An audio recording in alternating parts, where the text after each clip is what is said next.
बाजार अगले हफ्ते में आप सभी का स्वागत है। मैं हूं स्वाति रायना। इस शो में हम आपको बताएंगे बाजार में आज का पूरा एक्शन, साथ ही अब सोमवार के लिए क्या रखनी है आपको तैयारी।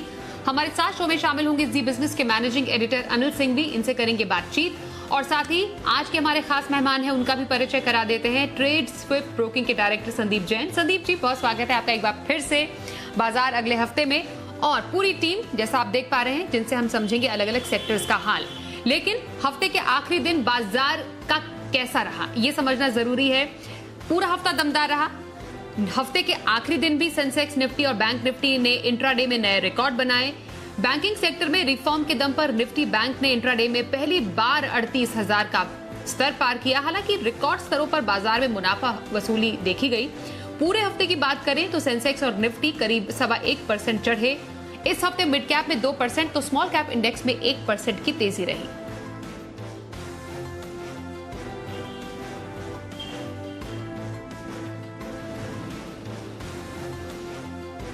आइए अब एडिटर्स टेक में अनिल जी से समझते हैं बाजार में हफ्ते के आखिरी दिन मुनाफा वसूली क्यों आई।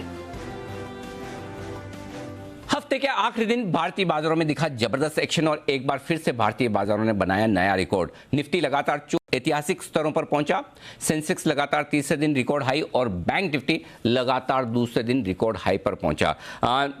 ग्लोबल संकेत बहुत अच्छे नहीं थे, लेकिन उसके बावजूद भारतीय बाजारों ने दमदार शुरुआत की। 17,700 के आसपास निफ्टी खुला और उसके बाद 17,800 की तरफ तेजी से बढ़ा। लेकिन वहीं से फिर मिड सेशन में प्रॉफिट बुकिंग जोर से आती हुई दिखी और 17,600 के नीचे भी निफ्टी फिसलता हुआ नजर आया। तो क्लोजिंग बेसिस पर सेंसेक्स और निफ्टी ने भले ही रिकॉर्ड नहीं बनाया, लेकिन दिन के दौरान बनाया। और इन सब के बीच में बैंक निफ्टी दिखा जबरदस्त मजबूत। आज पहली बार 38,000 के पार निकलता हुआ दिखा बैंक निफ्टी और फिर से जो क्लोजिंग मिली वो भी लाइफ टाइम हाई पर। सेंसेक्स 60,000 के बेहद करीब पहुंचता हुआ दिख रहा है। 59,700 के ऊपर का नया हाई बनाया। लेकिन आज ब्रॉडर मार्केट में थोड़ी प्रॉफिट बुकिंग का माहौल था। कैश मार्केट के स्टॉक्स में स्पेशली मिड कैप और स्मॉल कैप शेयरों में अच्छी खासी मुनाफा वसूली होती दिखी। तो रिकॉर्ड हाई बनने के बाद हफ्ते के आखिरी दिन प्रॉफिट बुकिंग का माहौल भी बनता हुआ दिखा और निफ्टी हल्के नुकसान के साथ 17,600 के नीचे बंद होता हुआ नजर आया। लेकिन ओवरऑल अगर आप देखें तो यह हफ्ता बाजार के लिए बहुत ही बेहतरीन। आज का सेशन भी बुरा नहीं। नेचुरली इतनी एक तरफा तेजी होने के बाद थोड़ी बहुत प्रॉफिट बुकिंग ऊपरी स्तरों से आना लाजमी, और उसकी वजह भी दो है। एक, एफआईज की तरफ से थोड़ी सी खरीदारी कम होती हुई दिखी है। दूसरा, ग्लोबल मार्केट्स में हल्की सुस्ती और उतार चढ़ाव का माहौल है। तो इन दोनों फैक्टर्स के चलते और थोड़े से बाजार ओवरबॉट हो चुके थे पुट कॉल रेशियो में, इन तीन फैक्टर के चलते ऊपरी स्तरों पर प्रॉफिट बुकिंग भी आती हुई दिखी। लेकिन अच्छी बात ये रही, बाजार ने अपने अहम सपोर्ट लेवल को बिल्कुल भी तोड़ा नहीं और ये बाजार के लिए एक अच्छा संकेत रहा। आइए सीधे रुख करते हैं संदीप जी का। संदीप जी, इस हफ्ते की परफॉर्मेंस के बाद अब अगले हफ्ते बाजार में कैसा एक्शन आप एक्सपेक्ट कर रहे हैं, और साथ ही सोमवार के लिए कौन सी इंट्राडे पिक लेकर आए हैं और हफ्ते भर का नजरिया कहां पर? हाँ बिल्कुल, देखिए ये तो बात सही है जो अनिल जी कह रहे थे। प्रॉफिट बुकिंग आई और आज एक सेम डे में 17,800 के आसपास पहुंच के अच्छा खासा करेक्ट जो हुआ नीचे आया, तो वो एक साइन थोड़ा सा अच्छा नहीं लगता मुझे, क्योंकि सेम डे में अच्छी खासी ओपनिंग के बाद अगर ऐसे बंद होते हैं मार्केट्स और साथ में ब्रॉडर मार्केट्स में भी प्रॉफिट बुकिंग थी, so overall markets are getting cautious but still. और टिपिकली आज पीएसयू बैंक्स टूटे हैं क्योंकि buy on rumours on sell on news वाला एक स्टोरी देखने को मिला। सारे ही आज बैंक ऑफ बड़ौदा हो या पीएनबी हो, एसबीआई, सब टूटे हैं। बट प्राइवेट सेक्टर बैंक्स बहुत बढ़िया परफॉर्म कर रहे थे। सो बैंक निफ्टी भी आज अच्छा खासा इसलिए परफॉर्म किया था दिन के दौरान। सो ओवरऑल मुझे लगता है कि कॉशियस तो रहना ही चाहिए। और आज डिफेंसिव सेक्टर में मुझे थोड़ा सा माहौल बेहतर होता हुआ दिखा था और वहां पे तेजी थी, और तेजी मतलब वहां पे एक रेजिलियंस दिख रही थी। तो मैं वहीं से ही एक स्टॉक लाया हूं, सिप्ला, जो कि मुझे लगता है कि इंट्राडे एफएनओ पिक के तौर पे फार्मा सेक्टर और एफएमसीजी ये सब जो अच्छा कर रहे थे, तो फार्मा सेक्टर की मैं पिक लाया हूं। तो 953 की क्लोजिंग प्राइस थी, 965 का टारगेट लगाए और 947 का स्टॉप लॉस। और कैश मार्केट पिक के तौर पे मैं लाया हूं वर्धमान टेक्सटाइल्स। इनके लिए काफी पॉजिटिव न्यूज भी आई थी अभी पास्ट में रिसेंटली, और फंडामेंटली बहुत स्ट्रॉन्ग स्टॉक है, टेक्निकली बहुत अच्छे लेवल्स पे है, रिस्क रिवॉर्ड रेशियो बढ़िया। सो इंट्राडे कैश मार्केट पिक के तौर पे वीटीएल 1911 की प्राइस पे बंद हुआ था, 1950 का टारगेट, 1890 का स्टॉप लॉस। और पोजिशनल पिक के तौर पे अगेन मैं मेडिकल सेगमेंट, मतलब कहीं ना कहीं हेल्थ केयर से मैं लाया हूं एक स्टॉक, वो है पॉली मेडिक्योर, जो कि बहुत ही बेहतरीन स्टॉक है फंडामेंटली और बहुत अच्छे लेवल्स पे है टेक्निकली भी। और पोजिशनली मुझे लगता है कि ये अच्छा रिटर्न दे सकता है। सो 951 की current market price closing price थी, 1020 का टारगेट लगाएं और स्टॉप लॉस 930 का। संदीप जी की राय, सिप्ला इंट्राडे एफएनओ पिक के तौर पर उन्होंने आज सजेस्ट किया है, Vardhman textile intraday pick cash market से, वहीं पोजिशनल व्यू पॉली मेडिक्योर में रखने की सलाह। बातचीत जारी रहेगी आज के खास मेहमान से। कुछ आज की बड़ी खबरों का रुख कर लेते हैं, खास तौर पर घरेलू एयर ट्रैफिक में उछाल अगस्त के महीने में देखा गया। क्या खास वजह रही इसकी? मानसी दवे से समझते हैं। मानसी, अगस्त में एयरलाइंस की ऊंची उड़ान किन वजहों से? जी बिल्कुल, देखिए अगस्त महीने के एविएशन अपडेट्स मैं आपको बताने जा रही हूं। दरअसल अगस्त में घरेलू एयर ट्रैफिक में 34% की बढ़त देखने को मिली है। डीजीसीए की तरफ से ये बयान आता हुआ दिखा है, डेटा मिला है हमें कोरोना के केस और प्रतिबंध कम होने से एयर पैसेंजर ट्रैफिक जो है उसमें बढ़ोतरी हम देख रहे हैं मंथ ऑन मंथ बेसिस पर। इतना ही नहीं, सालाना आधार पर भी एयर ट्रैफिक जो है करीब 136% बढ़ा है और ये बढ़कर 67 लाख पर जाता हुआ दिखा है। अगस्त में सीट ऑक्यूपेंसी भी 70% रही है। आपको याद होगा 12 अगस्त को एयर ट्रैफिक कैपेसिटी को 65% से 72.5% किया गया था, तो क्लियरली यहाँ पर कैपेसिटी भी बढ़ाई गई थी। और अब क्योंकि कोरोना की से लगी जो पाबंदियां थी वो कम हो रही हैं, केसेस कम हो रहे हैं, लोग फिर से ट्रैवल करना पसंद कर रहे हैं, इसी के चलते हम देख रहे हैं एयर ट्रैफिक बढ़ रहा है। तमाम एयरलाइंस ने भी यही कहा है कि इनके पैसेंजर लोड फैक्टर में बढ़ोतरी होती हुई दिख रही है। मेजर एयरलाइंस की अगर मैं बात करूं, स्पाइस जेट का पैसेंजर लोड फैक्टर जुलाई में 74.6% था, वो बढ़कर अगस्त में 79.6 यानी कि ऑलमोस्ट 80% होता हुआ दिख चुका है। वहीं इंडिगो जुलाई में इनका पैसेंजर लोड फैक्टर जो है वो 66.2% था, अगस्त में बढ़कर सीधा 74% ये होता हुआ दिख चुका है। अब इंडस्ट्री में अगर मार्केट शेयर की बात करें, इंडिगो का मार्केट शेयर 57% है, स्पाइस जेट का मार्केट शेयर 8.7% है। तो क्लियरली यहाँ पर लोग फिर से अब मुसाफरी या कह सकते हैं यात्रा करना शुरू कर रहे हैं। कोरोना के केसेस कम हुए हैं, पाबंदियां भी अब कम होती हुई देखने को मिल रही है। अनलॉक फेज जो है उसे देखते हुए अब फिर से एयरलाइन से लोग ट्रैवल कर रहे हैं, जिसका ये सीधा असर है जो कि हम देख रहे हैं। इसके चलते jet Airways, Indigo, spice jet जैसे तमाम शेयर्स एविएशन से जुड़े जो हैं उसमें एक्शन दिख रहा है। वाकई अब फेस्टिव सीजन भी है, लोग ज्यादा घूमना फिरना भी पसंद करेंगे, तो फोकस में एयरलाइन सेक्टर कहां पर फोकस किया जा सकता है? कोई आपका पसंदीदा शेयर, संदीप जी? देखिए, एयरलाइन सेक्टर पे वैसे मैं बहुत एग्रेसिवली राय नहीं देता, पास में नहीं देता था, बट अब जो रिवेंज टूरिज्म है, अनलॉक थीम है, उसका एक बहुत बड़ा बेनिफिशियरी है। सो इंटरग्लोब तो हमेशा से एक लीडर रहा ही है, बट फिर भी मैं एक बहुत छोटी कंपनी है इस सेगमेंट में से, टाल एंटरप्राइजेस, मतलब TAAL, एक बेहतरीन क्वालिटी कंपनी है और एयरक्राफ्ट चार्टर्ड सर्विसेज में कंपनी है। और सबसे बढ़िया बात क्या, बहुत फंडामेंटल स्ट्रांग है, बहुत अच्छे वैल्यूएशन है, बहुत अच्छा डिविडेंड यील्ड है और बहुत अच्छा रिटर्न्स आगे भी आने वाले दिनों में दे सकता है। तो मुझे लगता है एक अनहर्ड नेम है तनेजा एरोस्पेस, एक ताल TAAL इस टाइप का नाम है। तो मुझे लगता है कि ये स्टॉक पे बिल्कुल ध्यान दें और ये स्टॉक आगे जाके और भी परफॉर्म करेगा, ऐसा मेरा मानना है। चलिए, एविएशन सेक्टर की बात हुई, आगे बढ़ते हैं और एक इंटरेस्टिंग रिसर्च हम आपके लिए लेकर आए हैं आईपीएल और जुबिलेंट फूड के बीच की। अब क्या इनका कोई आपस में कनेक्शन है, आप जरूर जानना चाहेंगे। देवांशी के पास है पूरी रिसर्च, बताइए देवांशी। जी बिल्कुल, अब देखिए जब भी आईपीएल किक इन होता है तब सबसे ज़्यादा जो डिमांड बढ़ती है वो फास्ट फूड की बढ़ती है। पिज्ज़ाज, बर्गर्स, इन सब की मांग में बढ़ोतरी देखने मिलती है और सिमिलर केस हमने ये भी देखा है कि जुबिलेंट फूडवर्क के सेल्स भी बढ़ते हैं। लेकिन on the contrary interesting fact ये है कि जुबिलेंट फूडवर्क के जो शेयर प्राइस हैं उसमें आईपीएल के समय गिरावट देखने मिलती है। इंटरेस्टिंग फैक्ट है क्योंकि आप देखिए पिछले 6 बार में से 4 बार ऐसा देखने मिला है कि जुबिलेंट फूडवर्क्स के शेयर में गिरावट देखने मिली है जब भी आईपीएल किक इन हुआ है। अब अगर आप साल देखें तो 2019 ये सबसे इंटरेस्टिंग साल था जब हमने देखा था कि ओवरऑल 12% तक की गिरावट जुबिलेंट फूडवर्क के स्टॉक में आती हुई दिखी थी। इसके साथ ही 2016 के आईपीएल को भी अगर आप देखते हैं करीब 11% तक की गिरावट हमने स्टॉक में देखी है। इसके साथ ही 2020 में भी हमने देखा करीब 5% तक की गिरावट जुबिलेंट फूडवर्क्स के स्टॉक में आती हुई दिखी थी। इसके साथ ही अगर आप निफ्टी का परफॉर्मेंस देखते हैं तो कई सालों में हमने देखा है कि निफ्टी का जो परफॉर्मेंस था वो पॉजिटिव रहा था, लेकिन इसके बावजूद जुबिलेंट फूड वर्क्स आईपीएल के समय में यहाँ पे गिरावट आती हुई दिखी थी। जैसे मैंने कहा 2020 आप देख लीजिए, निफ्टी के रिटर्न्स पॉजिटिव थे उस समय, और साथ ही आप 2016 भी देख लीजिए, निफ्टी में एक बड़ी अप मूव आती हुई दिखी थी, लेकिन उसके सामने जुबिलेंट फूड वर्क्स का जो स्टॉक है उसमें करीब 11% तक की गिरावट आती हुई दिखी थी। तो ये interesting fact Jubilant food works पर आपके लिए। बहुत शुक्रिया देवांशी, इस इंटरेस्टिंग कनेक्शन को हम सब तक पहुंचाने के लिए। आगे बढ़ते हैं और अगले हफ्ते किन ट्रिगर्स पर रहेगी बाजार की नजर समझते हैं। मानसी का एक बार फिर से रुक करेंगे। बताइए मानसी, कौन से इवेंट्स अगले हफ्ते रहने वाले हैं बाजार के लिए जरूरी? जी बिल्कुल, देखिए आने वाला हफ्ता काफी एक्शन पैक रहने वाला है। कई सारे ट्रिगर्स हैं जिस पर नजर होगी। शुरुआत 20 सितंबर यानी सोमवार से कर रही हूं। बीएसई इंडेक्स में कई बदलाव लागू होते हुए दिखेंगे। इस दिन एनसीएलएटी में वीडियोकॉन के रेजोल्यूशन प्लान पर अगली सुनवाई होगी। नजारा टेक्नोलॉजीज की 22nd एजीएम भी इस दिन होगी। वहीं बन्नारी अमान स्पिनिंग का राइट्स इशू इसी दिन खुलता हुआ दिखेगा। इशू साइज 10 लाख शेयर्स का है। इशू प्राइस 30 रुपए प्रति शेयर का है और इशू साइज जो है 10 लाख का होगा। वहीं जापान, साउथ कोरिया और चाइना के बाजार इस दिन बंद रहेंगे। 21 सितंबर के दिन 2 दिवसीय यूएस फेड की बैठक शुरू होगी। एचएएल शेयर विभाजन पर बोर्ड बैठक करेगा। वहीं पारस डिफेंस एंड स्पेस टेक्नोलॉजीज का आईपीओ इस दिन खुलेगा। प्राइस बैंड जिसका 165 से 175 रुपए प्रति शेयर तय किया गया है। साउथ कोरिया, चीन के बाजार इस दिन बंद रहेंगे और बैंक ऑफ जापान का ब्याज दरों पर फैसला जो है 21 सितंबर को आना है।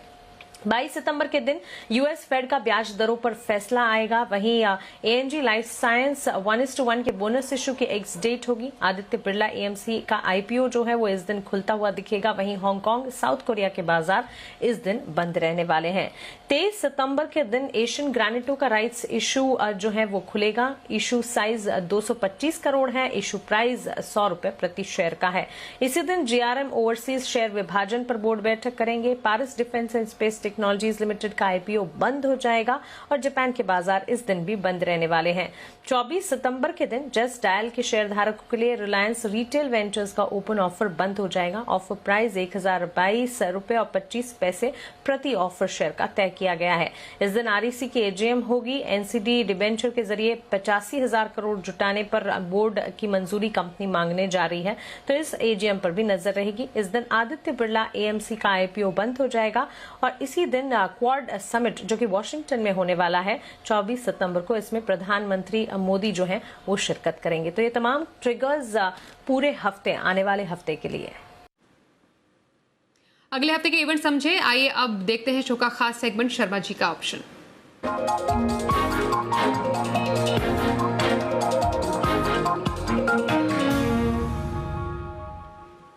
एचडीएफसी सिक्योरिटीज के वीके शर्मा से करते हैं बात। सर बहुत स्वागत है आपका शो में। सोमवार के लिए कहां रखे ऑप्शन की स्ट्रैटेजी? नमस्ते स्वाति जी। मेरे ख्याल से सोमवार के लिए थोड़ी सी दिक्कत है समझाने में, बिकॉज अभी मार्केट में उतना कॉन्फिडेंस नहीं दिख रहा, लेकिन फिर भी मैं एक ही स्टॉक लेकर उपस्थित हुआ हूँ और वो है डाबर। डाबर ने थोड़ा अच्छा काम किया, आज ऊपर गया और मैं यहाँ पे सलाह ये दूंगा क्योंकि मार्केट में अभी उतनी स्ट्रेंथ दिखती नहीं है, तो मेरी सलाह ये कि 650 की जो कॉल है डाबर में, जो आज बंद हुई थी करीब 16 रुपए 90 पैसे पे, उसको आप उस लेवल पे न लें, थोड़ा नीचे लें, करीब 14 रुपए पे लें। 14 के ऊपर नहीं लेना है। अगर आ गया तो बहुत अच्छा है। 14 पे अगर आपने ले लिया है तो स्टॉप लॉस रखिए 10 रुपए का और टारगेट आपका रहेगा 21 का। एक ही स्टॉक है, मैं समझता हूँ कि एक ऐसे समय में थोड़ा कम ट्रेड करना ही अच्छा है।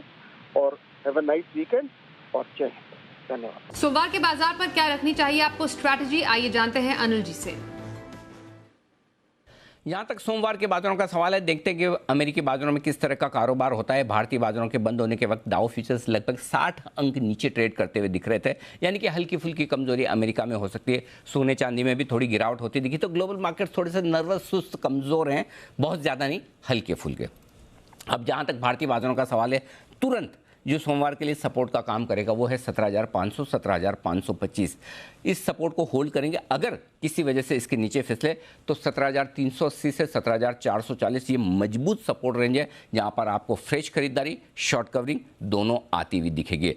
आज बाजार वायदा कारोबार के लिहाज से हल्के फुल्के दिन के करेक्शन में हल्के हो चुके हैं, इसलिए बड़ी गिरावट आएगी इसकी संभावना कम है, बशर्ते कि ग्लोबल मार्केट्स में कोई अचानक बड़ा एक्सीडेंट न हो जाए। ऊपरी स्तर पर प्रॉफिट बुकिंग और बिकवाली आने की संभावना भी साफ दिखती है। 17,700 से लेकर 17,775 ये ऊपर की वो रेंज है 75 पॉइंट की, जहां पर आपको प्रॉफिट बुकिंग और बिकवाली आने की संभावना नजर आती है। और वहां पर अगर सोमवार और अगले हफ्ते में बाजार आएगा तो एक बार मुनाफा वसूली भी जरूर होगी। कैश मार्केट के स्टॉक्स में थोड़ा सा सुस्ती का माहौल है, प्रॉफिट बुकिंग का माहौल है, ये हल्के फुल्के थोड़े और करेक्ट हो सकते हैं और उसके बाद उनमें चाल बनेगी।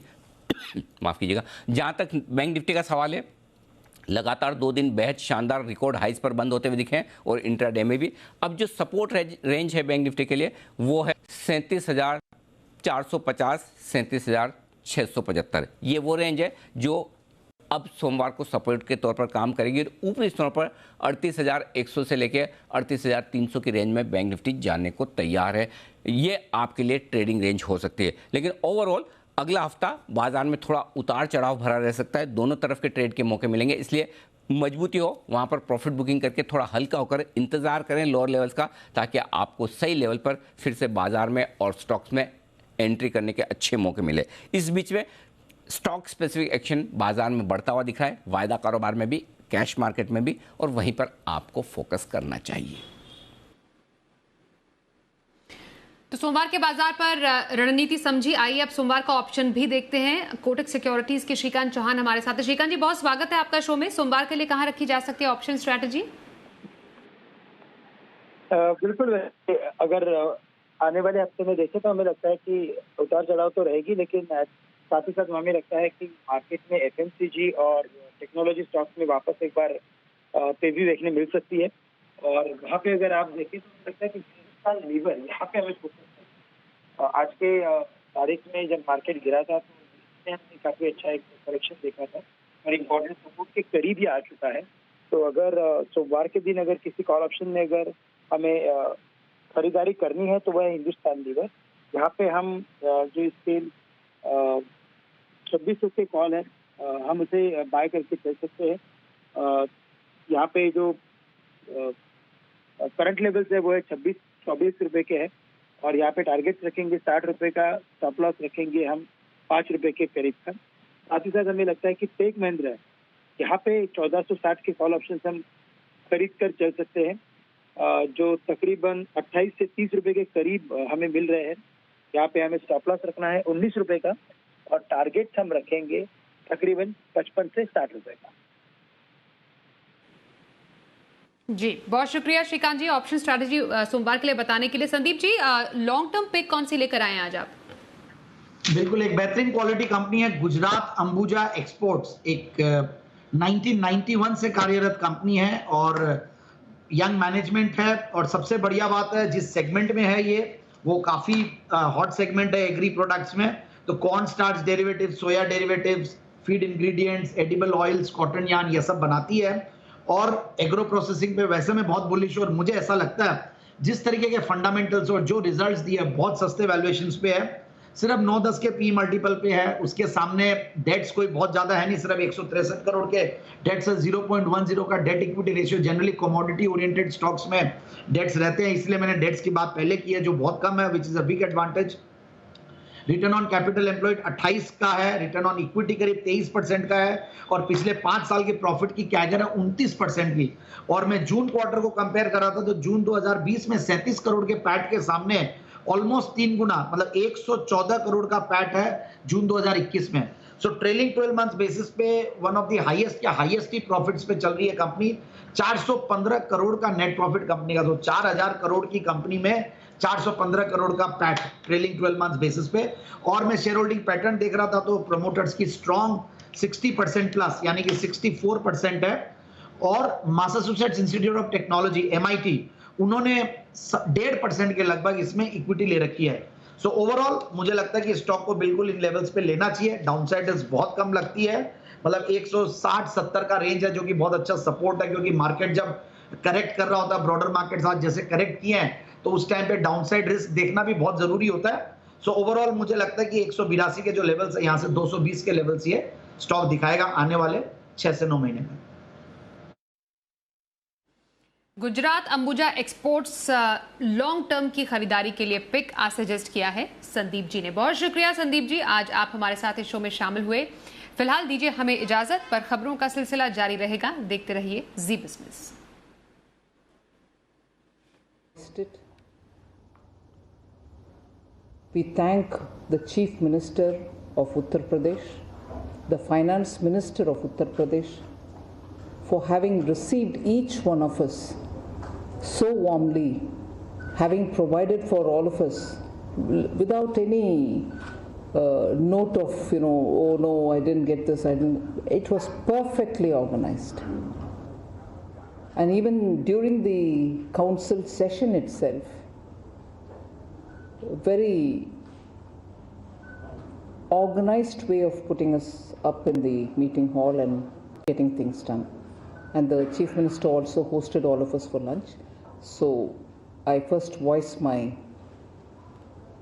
note of appreciation and thanks for having given us this.